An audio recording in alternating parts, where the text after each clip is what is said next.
As we said in the legal system, that we're moving now to the legal system. As we said in the legal system, the change will be for the understanding that in the court system, the highest need is justice. That changes tremendous amount of things. No law, no method, no nothing must get in the way of justice. If the crime is not prevented, and that is the highest priority in the legal system, then the second highest thing in the legal system is that, and we understand that the criminal is caught, which is the second highest. So then we go to the third highest priority, and that's when we move to the court system or the legal system. And we have changed that totally from a library full of books after books after books that have precedent laws, precedent meaning they've come before judges decided, and so you have to use that judge's decision. We're throwing all that out. We're throwing the lawyers out. We're throwing the books out, and what are we doing? We're now moving to the justice system in the court, and we want that justice, not a bunch of laws that have to be memorized. And in truth, if you're really going to get to it, you have the union of the lawyers to explain the law to you for a price. It's used by the greedy overchargers that slip out of the system and go free. And as we said, that the key to the overchargers game is find something that the people really need and overcharge for that thing. Well, law is one of the worst things that there is, because you do not want to go to jail. Your wife does not want, you don't want your wife or husband to go to jail. You don't want your kids to go to jail, your mother, your father. The highest priority is, now understanding you don't want to go to jail, and so you have to pay more to a lawyer or somebody to get you off if you're not guilty. Now, that there's two concepts there. Number one, if you're not guilty, and we change the law to the law says that we have to have justice, then if you're not guilty, the justice is you get off, plain and simple. So that's what the program is. That's what we're working toward. We're going to do everything we can to make sure that if you're not guilty, you're not getting charged. You're not even bothered. That's justice. Then the other thing is, if you are guilty, then justice prevails, and that's what it should be. We don't need lawyers. We don't need boxes or libraries full of books. We don't need precedents. We need to have a jury of 12 people ask you questions, ask people questions, to go through the system with the jury in charge, not the judge. Judge cannot say you can't have that information. They can have any information they want. That's the new system. Why? Because we're after justice. Okay, then how do you know it's just to have a jury be able to ask somebody a question like, have you ever been arrested before? Have you, that's, no, you can't have that information, judge says. We're saying, yes, they can have that information. They need to know who you are. We don't know how the jury makes their decision, so you can do all the research you want, but we don't know how juries make their decisions. One of the first things that we don't want is we don't want to have somebody who can, as we did research and discussion on advertising, we don't want anybody that can influence 12 people with emotion. So we're designing the court system to read the charges. You can have two separate readings, one for the court and one for the person that's being charged, or people that are being charged, and the jury makes a decision after questioning, doing whatever it is they want to know. So if you're going to have a law in this system, it's got to be teachable in the school, and everybody who can move into our country without a legal guardian must be able to learn those laws. That means that the governing body must write or rewrite our laws so that they fulfill that requirement. Now think about that. Think about that. There is no ignorance of the law is no excuse. Ignorance of the law is every excuse in the justice system. So what are we saying? We're saying if you're going to have a law, it's got to be teachable in the schools, and everyone who can move in our country without a legal guardian, in other words, they're mentally fit and physically fit to travel in our open society without a guardian or anybody watching over them, then they got to be able to learn the laws. That means that the government governing body has to write the laws so that they can be learned. Now, look at the laws that are going to be thrown out with that. And why shouldn't they be? They're ridiculous. It's an insane system, but it's a system that keeps the overchargers out of prison. So they must be teachable. Then and only then does the statement, ignorance of the law is no excuse, become valid. Again, that means that there will be law after law removed from the books and deemed to be no longer valid. That's going to be one of the first things the lawmakers do, and it's going to take a tremendous amount of time getting these laws off the books, getting new laws on the books that are learnable. That means that our lawmakers will be just as busy removing an invalid law from the books as they are making new ones. Now, the new Congress and Senate that you have in your country, because you're in charge of the voting system now, that a lot of things will change there, but you can see what we're saying. They're going to be busy. You saw the changes in the court system seen in Book 4. These were all suggested so that justice will be more likely outcome for anyone who enters the court system. Justice will be the more likely outcome. The present system is so complicated that you have to pay to talk to a lawyer just to know what the law is. And then you have to pay for a really good lawyer that emotionally twists the jury around so that you can get off. Where is justice there? Do you see any justice there? Only for the poor? And there's no justice there. You know it's true. The police officer system has changed. Those police officers are respected. Those police officers are now trained to make sure that in a court system with the jury, they have all the facts. See, it's a lot different than what it was before. The emotional, oh, you're and nobody witnessing because they don't want to be beat up in the court system by the lawyer. All of that changes. No lawyers. The charge is read. The jury, 12 people, sit there and say, you're a good friend of the person accused. What do you think of him? That is actually a question that can be asked, and no judge is going to say you cannot ask that question. You can ask the question. He has to answer it. If you can't testify against yourself, so if there's something in there about the friend that is going to incriminate you, you don't have to answer it. But that's it. There's no other thing. The jury has the right to get the information that they want. If you have a mafia person who's been accused of 20 crimes and been in prison most of his life, they got a right to know that. It makes a definite difference in how they judge what the likelihood that this person did this particular thing. So you understand from Book 4 what it was that they were saying, and we're now throwing all these library law books out. We do not use precedent. What does that mean? We said that before.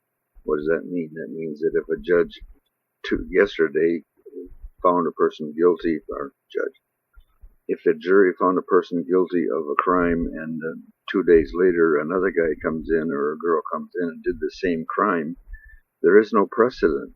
The jury makes their decision on what they ask and what they hear and what's read to them. So totally changes everything. If the intent of the court system was to have a place where the wrongs were made right and the person or persons who committed the wrongs were educated to see that their error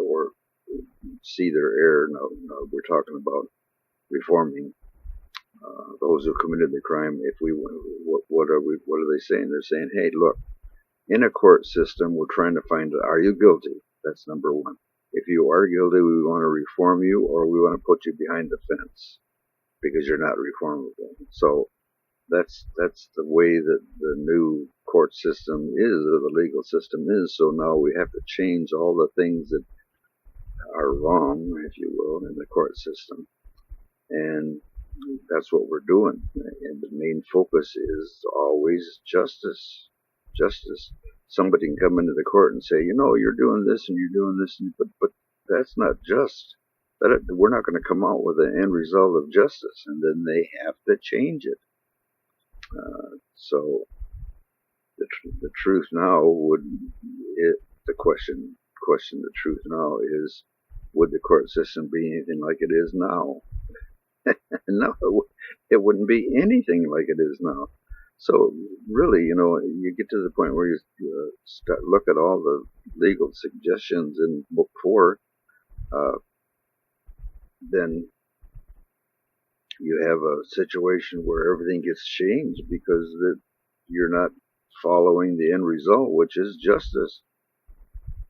So what would happen? What would the consequences of illegal information gathering in a court of law or on the streets? Now they're changing their thing to something that is interesting right now because we're dealing with it right now. What would happen? What would be the consequences of illegal information gathering in a court of law or on the street, so to speak? And what we're saying is the article that you read to the jury it's got information in it by the ton. Well, one of the problems that we're having is, how do they collect that information? Legal means or illegal means? Right now they're collecting a tremendous amount of information by illegal means, and nobody likes that, but there's nothing we can do about it. There's nothing we can do about it. And that's true, sorta. There's nothing we can do about them collecting it, because they're going to collect it, or they're going to do it right out in front of you, or they're going to do it in secret. But it doesn't make any difference if it's illegally collected. And we have laws that say, what is legal and what is not. Basically what the law says is, if you expect it, or would say, maybe from Book 4, is that if you expect to not have this information that somebody would gather illegally, well, it wouldn't be illegal until you made the law, but if you are assuming that nobody can gather the information, then the information cannot be used because it's illegal. What we're saying is that if you're out there in the public screaming some information, that's legally gathered. If the police officer sees you do something, that's legally gathered. If they're using a heat-sensitive camera, or a camera that records the heat, and they see you doing something inside your apartment, that information is illegally gathered.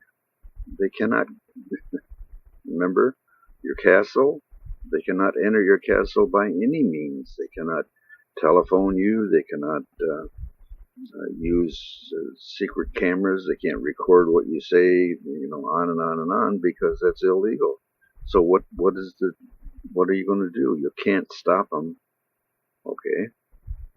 Then what we're going to do is say, any information gathered because they know about the illegal information, it has to be thrown out.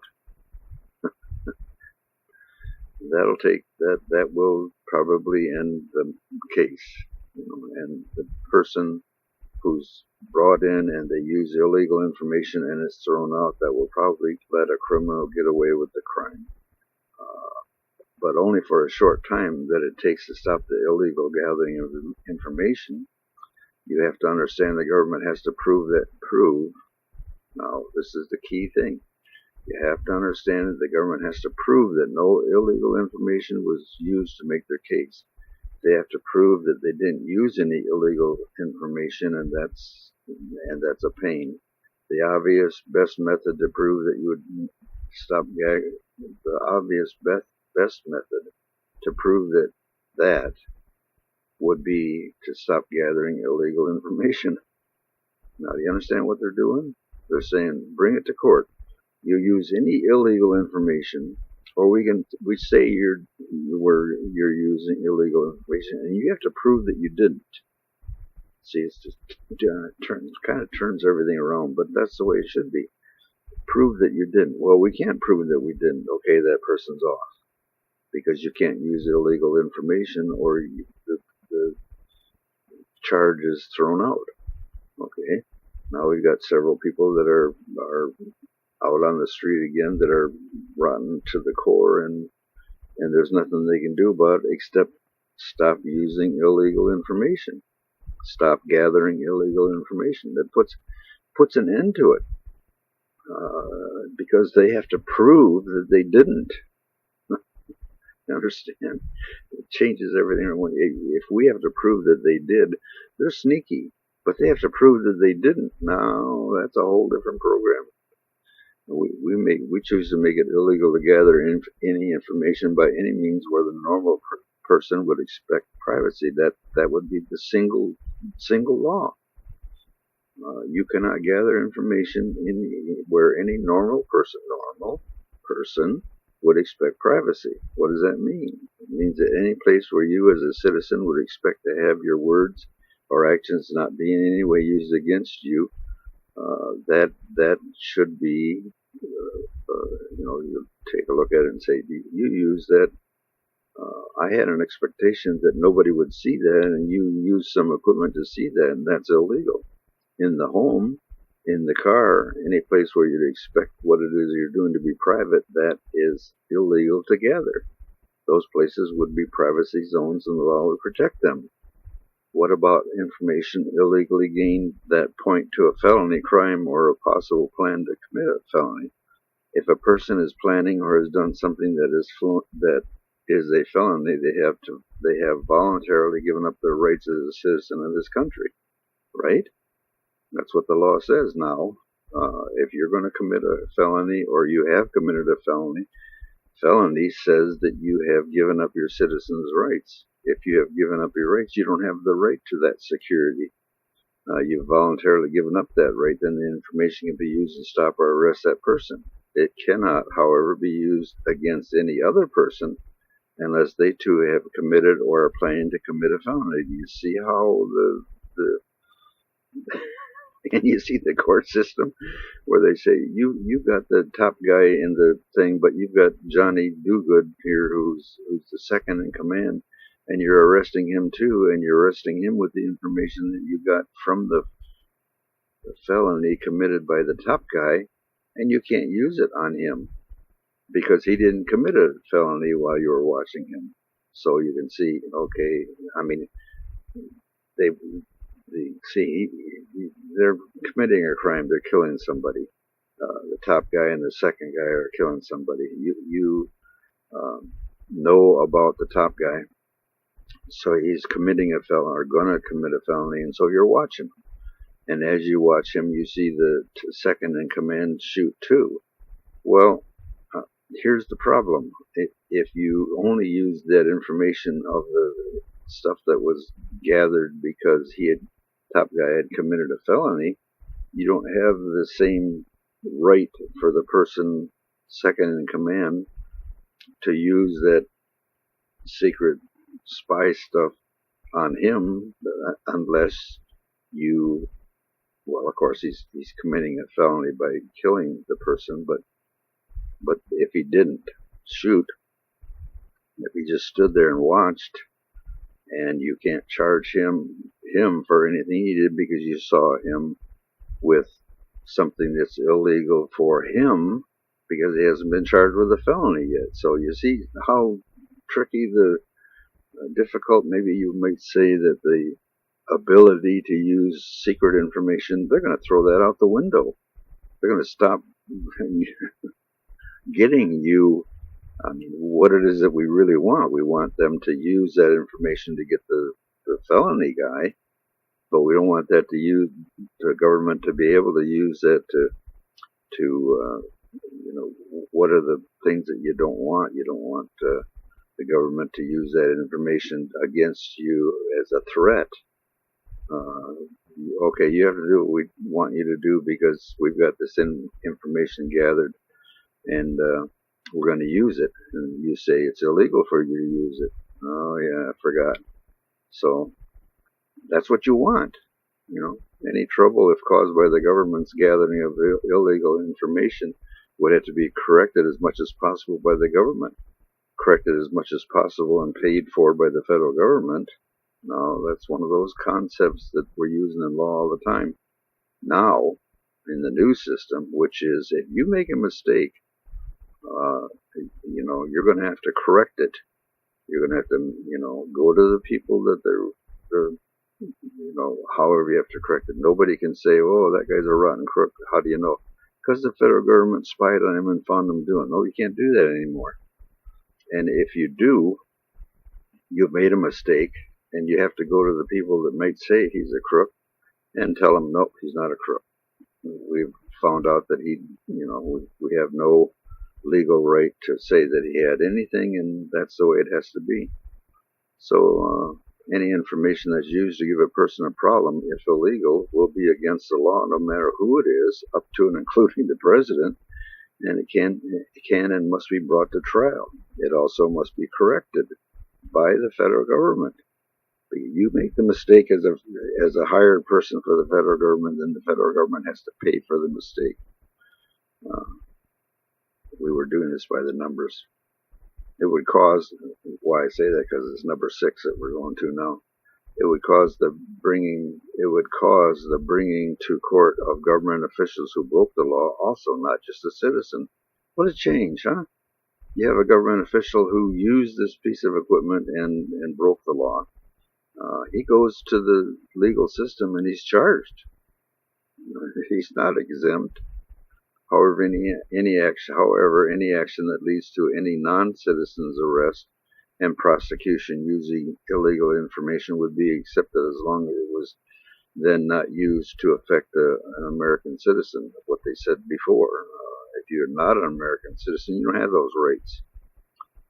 If you're a foreign agent and you're doing something, you have any rights. You don't have those kind of rights.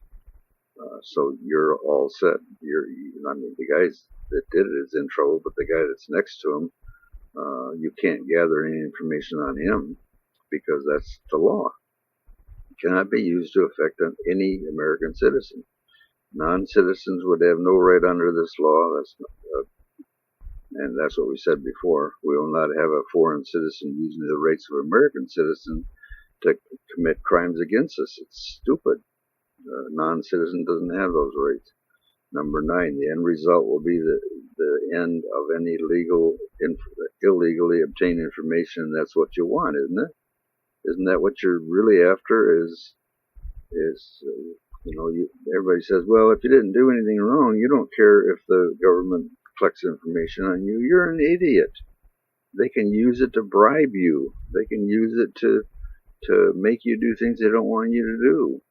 They can do all kinds of things. You have to understand that in the government, until things are straightened out, you're going to have an awful lot of people who are dominion-oriented. They're God wannabes. They want to control you and beat you and push you around. If you can say there isn't anybody in the federal government who does that anymore, then good. Then we don't have to worry about it. We won't have to worry about it because they won't be doing it. But up until that time, you make it illegal for them to play the God wannabe game on you, and they go to court. They're not government officials, so you can't touch them. They're human beings, and they go to court, and we shouldn't have hired them, and we don't want to hire people like them anymore. And we want the government to know. And basically, we're saying you have to pay for these people to incarcerate them or go through all that stuff, and you got to pay, and you want to cut down on the costs of the government. One of the places you do it is to get rid of the God wannabes in the government. It's plain and simple, and that's what you want. We can't stop them from collecting information. They're too sneaky. Forget it. They just can't use it. They use it, they go to jail. They use it in court, it's thrown out. Good system.